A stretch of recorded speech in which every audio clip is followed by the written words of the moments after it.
আসসালামু আলাইকুম। অষ্টম শ্রেণীর শিক্ষার্থীদের আজকের এই ক্লাসে স্বাগতম।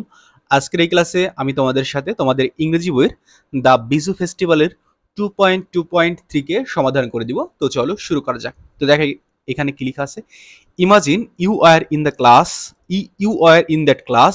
মনে করো তুমি সেই ক্লাসে ছিলে, and after returning home you will share with your parents what happened in the class. Actually তোমাদের এর আগে একটি ক্লাসের কথা বলা হয়েছিল, যেই ক্লাসে আসলে মন্ত্রী এসেছিল। তোমরা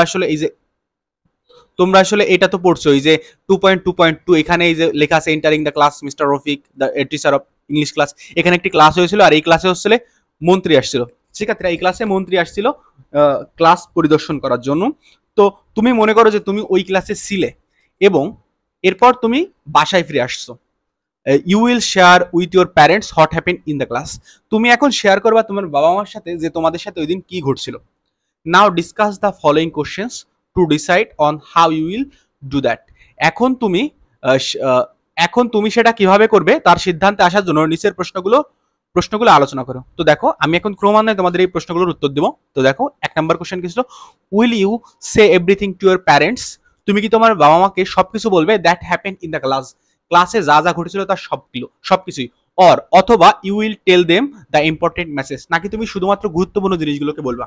এটার উত্তর হচ্ছে I will tell them the main points of what happen in the class rather rather than telling them a detail version of it. ক্লাসে যা যা ঘটছিল আমি তার সবগুলো বলবো না, মূল বিষয়গুলোকে বলবো। 2 নম্বর কোশ্চেন বা বি নম্বর কোশ্চেন কি, will you tell all the messages one after another or arrange them based on their importance. তুমি কি সব তথ্যগুলো ক্রমানুসারে বলবে, নাকি সেগুলোর গুরুত্ব অনুযায়ী সাজাবে। এটার উত্তর হচ্ছে I will tell them in random order, but I will skip any messages that are not important. আমি তাদেরকে র্যান্ডমলি বলবো বা এলোমেলোভাবে বলবো, কিন্তু আমি যদি কোনো মেসেজ গুরুত্বপূর্ণ না হয় সেটাকে স্কিপ করবো বা বলবো না। সি নাম্বার কি, will you share the information to your parents in your own words. মানে তুমি তোমার বাবা মাকে যে তথ্যগুলোকে শেয়ার করবা এগুলো কি তোমার নিজের কথায় শেয়ার করবা, or use the quotation from the given text, নাকি তোমার গিভেন টেক্সট থেকে কোটেশন ইউজ করবা। মানে তুমি তোমার বাবা মাকে তথ্যগুলো পরিবেশনের সময় তুমি কি নিজের ভাষায় কথাগুলো বলবে, নাকি প্রদত্ত পাঠের উদ্ধৃতিকেই তুমি উপস্থাপন করবে। এটার উত্তর হচ্ছে I will tell them the message in my own words. আমি আমার নিজের ভাষায় এগুলোকে বলবো, নিজের মতো করে গুছিয়ে।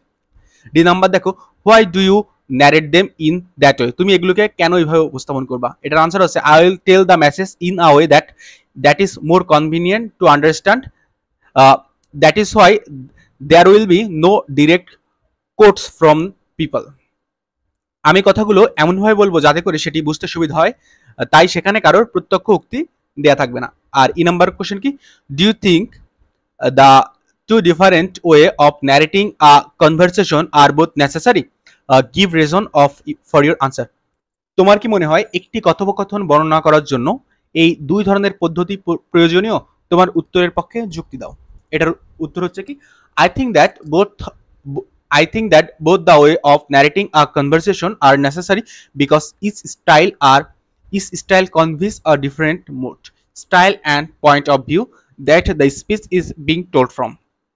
In short, indirect speech shows how the speaker wants to immediately get his point across. On the other hand, detailed direct speech shows us that the speaker wants to speak directly and to the point without using self language. Each style sets up a story in different light, allowing the writers to show it with a different point of view. তো শিক্ষার্থীরা, আজকের ক্লাসটি আমি এখানে শেষ করছি। সবাই ভালো থেকো, ধন্যবাদ সবাইকে।